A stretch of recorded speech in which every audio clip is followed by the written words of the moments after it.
Welcome to our 1977 Millard caravan renovation. Thought it'd be a good idea to maybe put something on YouTube. It might help other people, might not. We bought this a couple of months ago, £2.5 grand, live in Australia. It was a registered caravan when we got it. It had everything inside, had a bit of damp damage, and the plan was just to do a small renovation, a bit of paint and replace a bit of floor, and then it should be ready to go. But the more we pulled it out, the more damage we found in the floor and in the wardrobes and everything. And as it's 40 years old now, the plywood hasn't survived, so that all fallen to pieces in the side walls and everything. So we decided to go for a full renovation. I'm going to look inside. So I'll say it was a full caravan when we got it. And yeah, well, we pulled it all out in the end. The roof linings, side walls.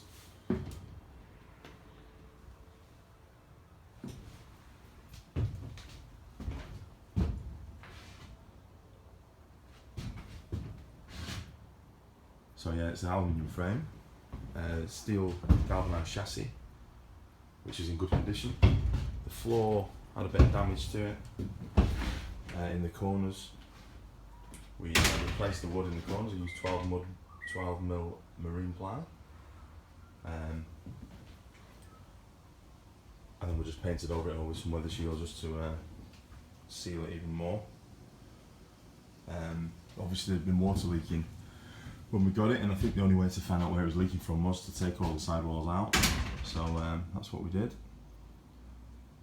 And then yeah, we stood in it when it rained and found out where it was leaking.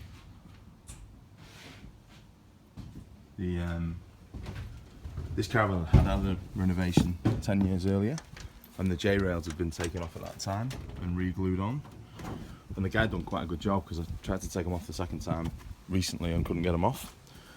I think the metal was too old as well, and it started to crack. So what I did is I just sealed the outside, because it wasn't really leaking from the J-rails. So I just sealed around the outside edges with some sealant, both sides of the J-rail. And when we did do the leak check when it was raining, it didn't seem to be leaking from the J-rails anyway. It was more from the rivets in the side of the skin.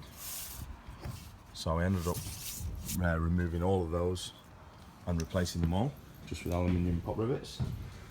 And you can see inside what we did was we squirted a load of sealant where the rivets was coming through, and then pop riveted them together, so it was like wet installed just to stop any more leaks. And that seemed to have worked really well. It rained the other day and there was no leaks, so I think we're watertight now. Obviously there's a lot of sealant gone into it everywhere else. The sealant we used was Sikaflex marine grade adhesive sealant, which is polyurethane, which you can paint over the top of. So yeah, all the edges and stuff were pretty good. The roof beams were alright, and a few of them were rotten at the ends where it had been leaking. I've put a load more wood in. That's structural pine 30mm by 30mm pre-primed from Bunnings, and some little L brackets on each one. So I've put an extra one in each roof beam just to strengthen it and give us a bit more to screw into when we're putting the roof panels and things in. So that's strengthened that.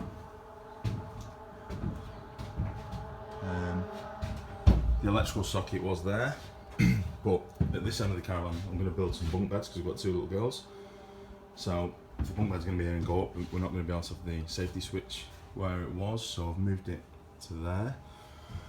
Put some 12mm marine ply backing plate in for the electrical connector to screw into, and just pop riveted that in with some sealant and painted it with a shield just to protect it.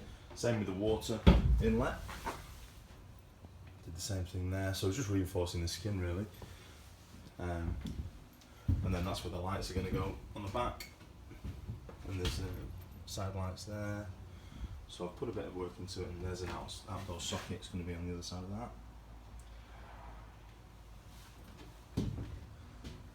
Obviously I've had it a few months, so we've done a few of the renovations already. I've painted the window frames, which were all aluminium, and they had a bit of corrosion in them.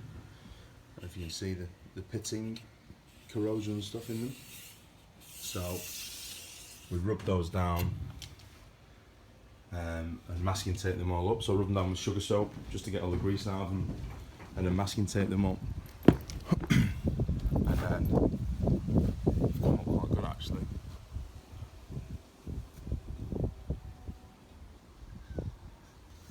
What we used was an SLS etch primer, went on first, and then an aluminium epoxy enamel top coat, and then I went over the top with a clear coat just to seal it all.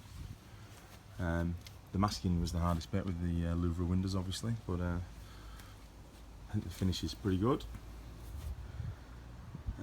Replaced the old light, had to come out, that was all cracked, so we've put a new light in there.